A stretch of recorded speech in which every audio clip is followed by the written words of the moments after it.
Assalamualaikum warahmatullahi wabarakatuh. Waalaikumsalam warahmatullahi wabarakatuh.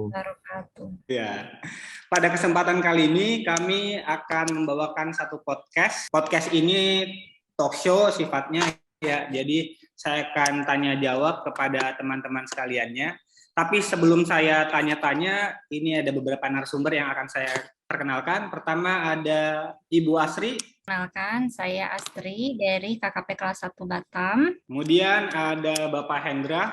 Saya Hendra dari Rumah Sakit Umum Pusat Haji dan Malik Medan. Kemudian ada Bapak Ferry. Halo, saya Ferry dari RSUP M Jamil Padang. Dan terakhir ada Bapak Aditya. Ya, selamat siang. Saya Adit dari Rumah Sakit Otak Muhammad Hatta Bukit Tinggi. Nah, talk show kali ini berjudul Wawasan Kebangsaan untuk Mewujudkan Bela Negara. Nah, pertama, sebagai calon ASN dari Kementerian Kesehatan, kita wajib untuk mendukung program pemerintah yang telah dipublikasi oleh Bapak Jokowi sejak terpilih menjadi presiden untuk periode kedua. Yang pertama ada mempercepat dan melanjutkan pembangunan infrastruktur. Yang kedua ada pembangunan SDM. Yang ketiga, undang investasi untuk membuka lapangan kerja. Yang keempat ada reformasi birokrasi. Dan yang terakhir adalah APBN fokus dan tepat sasaran. Nah, pertanyaan pertama, gimana sih sebenarnya bentuk sederhana atau aktualisasi kita sebagai ASN untuk mendukung program pemerintah? Kira-kira gimana tuh ya Pak Hendra? Oh ya, makasih Pak Febri. Jadi kalau menurut saya, ini pendapat saya pribadi ya, kalau kita sebagai ASN ya, kita kan punya tugas dan fungsi sebagai ASN.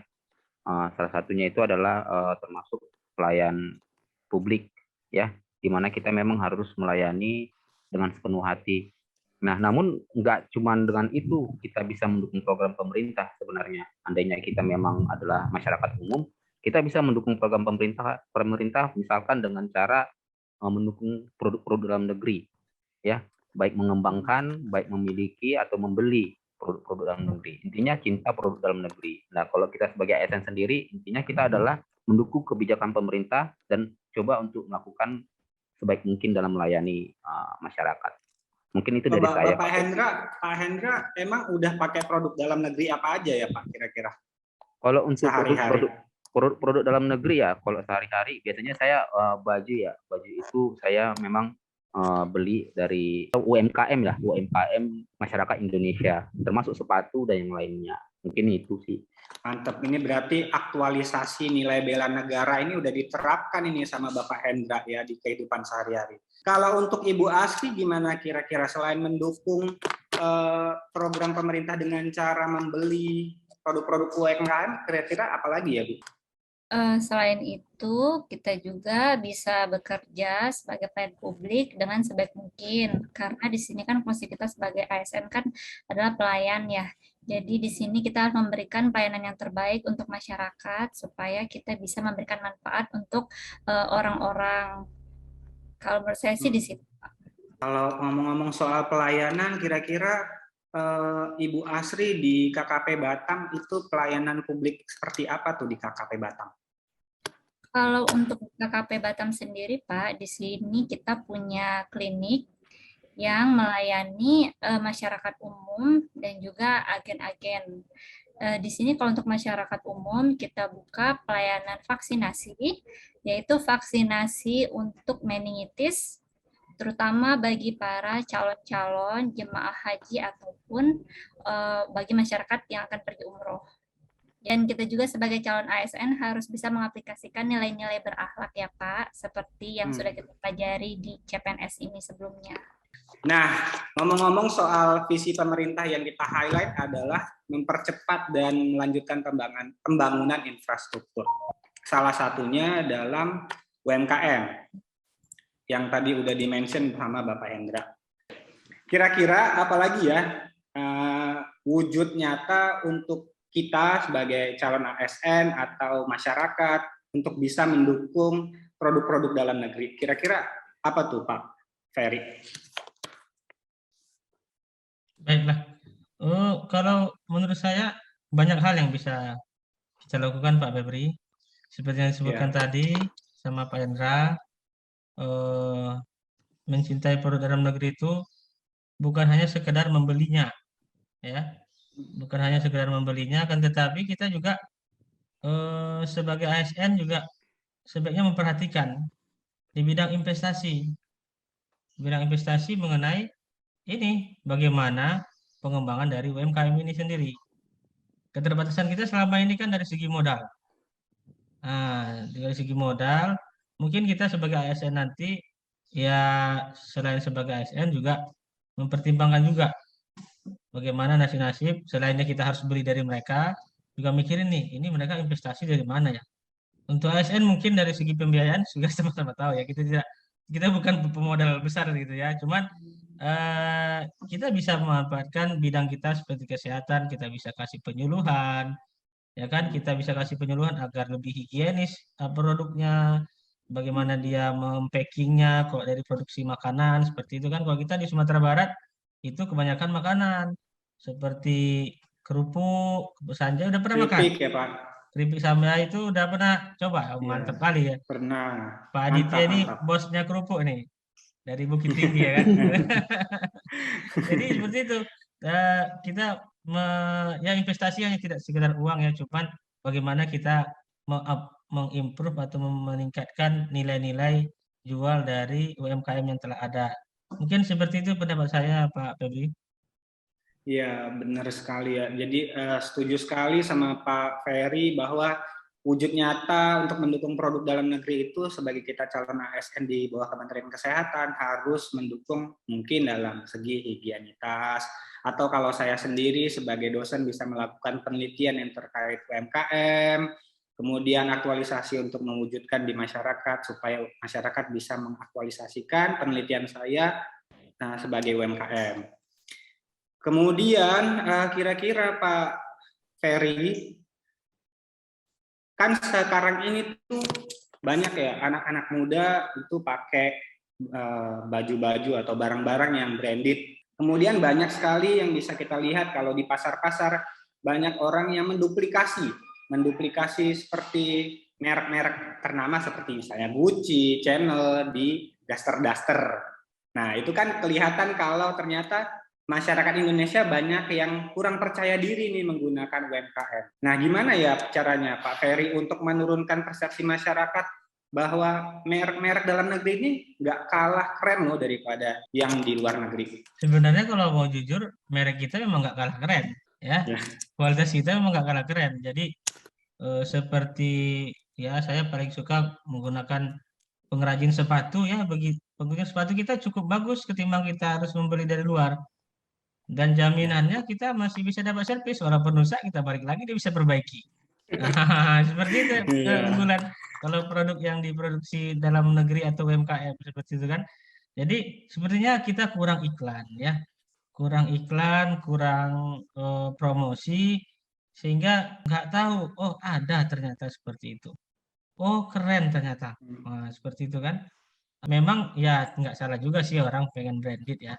Kalau orang mau pengen branded terserah, cuman dengan konteks kita sebagai cinta dan bangga terhadap tanah air kita, ya tetap produk dalam negeri nomor satu yang kita gunakan seperti itu. Pak Ferry udah pakai produk dalam negeri apa aja tuh Pak? Rata-rata saya pakai dari batik ya lokal, kalau tas ya lokal juga yang banyak diproduksi di Bandung itu kan. Nah, saya paling suka itu banyak tas-tas rakitan mereka yang untuk anak-anak, banyak bagus-bagus, mereknya bagus-bagus, produknya bagus-bagus seperti itu kan. Kalau makanan kita promosikan terus, seperti kalau kami di sini ada rendang ya, rendang dari Sumbar itu udah sampai kemana-mana. Tapi itu lagi promosi sebenarnya yang kurang, sehingga orang nggak tahu. Ya kalau promosi kita bagus, saya pikir ya yang setiap hari dipromosikan pasti laku juga ya. Kedepannya kita dari mulut ke mulut, ya tetap ya salah satunya seperti podcast ini sekarang, kita cinta terhadap tanah air kita, salah satunya ya cinta terhadap produknya. Seperti itu Pak Febri. Ya benar sekali ya Pak. Jadi kalau saya lihat kalau di Bandung itu ada tempe. Kalau kita biasanya tempe itu cuman digoreng ya Pak. terus di sambel gitu-gitu. Nah, kalau di Bandung itu ada tempe yang dikombinasikan sama coklat, Pak. Terus ada tempe yang dikombinasikan sama green tea. Nah, gitu itu bentuk wujud baru dari produk UMKM yang bisa dikembangkan. Jadi produk-produk inovatif juga harus terus digali gitu untuk meningkatkan target pasar dari UMKM. Jadi kita setuju sekali sama Pak Ferry. Tapi selain cinta produk dalam negeri, ada juga bentuk nyata untuk bela negara. Nah, yang lain adalah menjaga warisan bangsa. Nah, menjaga warisan bangsa merupakan bentuk dari cinta tanah air juga, bentuk nyata. Nah, kalau kita melihat di TV sekarang ini ya, Bapak-bapak, Ibu, pasti lagi ada heboh tuh soal harga masuk Candi Borobudur yang tiba-tiba naik 750.000. Nah, menurut Pak Aditya tuh kira-kira apa urgensinya, kenapa harus dinaikin tuh harga untuk masuk ke Candi Borobudur? Baik Pak Febri ya. Yang pertama kali, kalau misalnya ada program dari pemerintah itu yang mesti kita ketahui dulu penyebab kenapa bisa keluar aturan seperti itu gitu.